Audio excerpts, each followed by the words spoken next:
Greetings loyal subscribers and honoured guests. It's been quite a while since I last made a video for my Apple Arcade Audit series. Since the next generation consoles came out, they have been taking up most of my attention through the latter part of 2020 and the early part of 2021. But when Fantasian was finally released for all Apple devices along with a huge number of other games on Apple Arcade, I knew I had to play it. This is the latest game from Mistwalker, a studio headed up by the creator of the Final Fantasy series, Hironobu Sakaguchi, and partnered with the longtime composer from that series, Nobuo Uematsu. Mistwalker have crafted quite a few fantastic role-playing games themselves by this point, such as Lost Odyssey, Blue Dragon and The Last Story, and I'm pleased to say that Fantasian is no exception to this. The human world where Fantasian takes place is being infected by Mecteria, a robotic plague that is spewing forth out of a wormhole in the sky. These things that resemble fungal spores are raining down to the planet below, where they then release poison gas, and there's only a few safe havens left that are free from this corruption. The story begins with the main character, Leo, alongside two robotic friends, and they are deep inside the machine world for reasons that aren't entirely clear to begin with, though it appears they are looking for something. After several run-ins with a powerful sentry robot, Leo is badly wounded and just has time to use his warp device to escape before losing consciousness. Sadly, his robot companions are left behind. When Leo awakes back in the human realm, he has no memory of who he is or what he was doing. Thus the game begins with you trying to find this out. As the story proceeds, you will meet and befriend quite a few different characters who will join your party and aid you in battle, at least for a time. The amnesiac main protagonist is such a cliche of JRPGs by this point, it has been overused to the point of being rather ridiculous, but the Japanese culture seem to enjoy iterating on the same ideas over and over. The Zelda series does this, and the Final Fantasy series definitely did it with its reuse of crystals, Cid, Chocobos, Moogles and so on.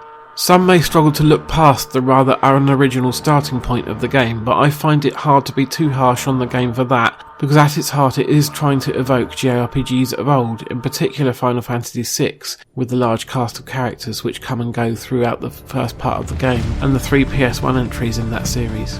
For the most part, Fantasian plays out very much like a traditional RPG, with turn-based battles which interrupt your exploration of medium-sized dungeons. The key new element that the game introduces is the dimension system, which you get access to a few hours in.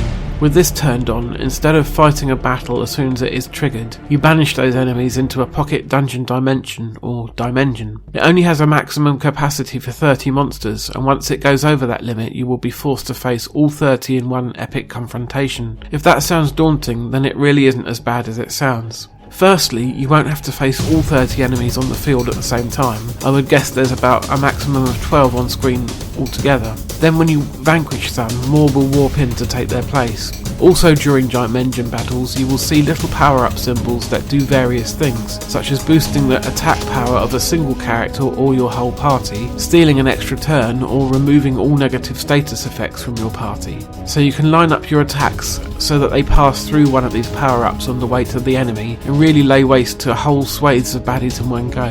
The battles move at a really nice pace, and using the power-ups to sway the tide of battle is so satisfying that grinding becomes a pleasure rather than a chore. Outside of the battling, the rest of the game is really business as usual. Explore the towns, talk to everyone, further the main plot, go to a dungeon, beat the boss, go to the next town, buy new equipment, and repeat. Again, I'm not going to punish Fantasian for being an old-fashioned RPG at its core, because that's exactly what it's going for, and it's probably what most people who will play it are looking for out of it to begin with. The game does have one other innovative aspect up its sleeve besides the dimension system, however, in the way that the environments were made. Mistwalker made physical models and dioramas of the various towns and dungeons and then scanned them into the game, and as a result it looks really great. It also took about 3 years to develop and was a lot of hard work for all involved, so in a way I think it's a shame that the game is being released exclusively on such a limited platform as Apple Arcade. It is a great thing for Apple to have such a huge quality release for their service, but I really don't think the game or Mistwalker will get as much attention as they deserve as a result. Hopefully one day the game will make its way over to the Switch, PS5 and Xbox Series X.